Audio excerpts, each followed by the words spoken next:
Dia bukan bank tau. Dia bukan syarikat GSE. Tapi hari ini, nama public gold disebut bila orang cakap pasal emas dan simpan emas dekat Malaysia. Semua ini bermula dengan seorang lelaki biasa sahaja, Louis Ng. Awal tahun 2000 dulu, Louis Ng bukannya orang kaya.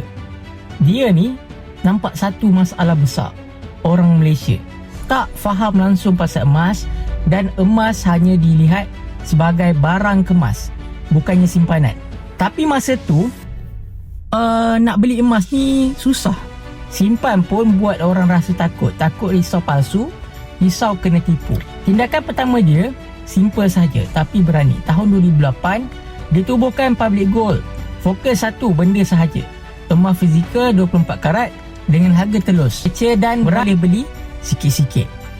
Outcome daripada itu, orang biasa mula boleh simpan emas. Bukan je tauke besar, penjawat awam, peniaga kecil, student semua boleh simpan emas.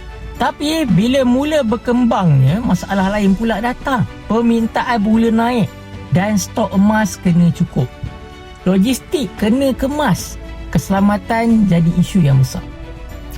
Kalau emas ni lambat sampai, trust public gold akan hancur. Kalau SOP dilanggar, reputasi akan habis. So, dia ambil action. Bukan tambah iklan besar-besar dekat highway, tapi dia binakan SOP yang ketat. Audit dan proses perlu patuh piawaian. Simpanan boleh keluar bila-bila masa sahaja. Dan perlulah dealer yang terlatih, bukan dilepaskan jual sesuka hati. Waktu krisis kewangan global, public gold tetap boleh survive. Masa orang panik, emas mereka tu tetap ada dekat tangan dan wujud. Tapi satu lagi level masalah muncul daripada tu tak habis-habis.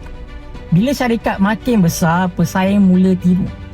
Model yang sama, ayat yang sama, janji yang sama. So public gold buat apa? Public gold buat benda yang susah untuk ditiru, iaitu ekosistem.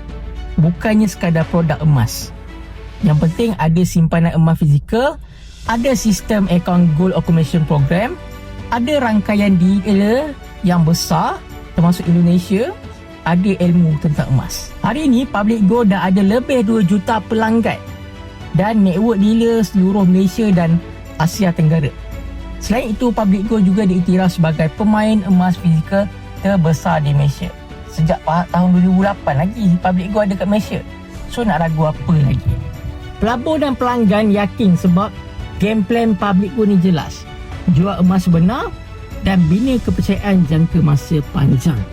So, kesimpulannya bisnes yang tahan lama bukannya yang paling pumpen-pumpen bising, tapi yang selesaikan masalah sebenar, bina sistem yang kemas dan sanggup tahan sakit masa orang lain nak jalan pintas saja. Public gold tak jadi besar sebab emas mereka mahal. Dia jadi besar sebab trust yang lebih mahal. Dan dia jaga benda tu lama-lama dulu. Kadang-kadang menang bukan sebab kita laju, tapi sebab tak berhenti bila orang lain tengah give up.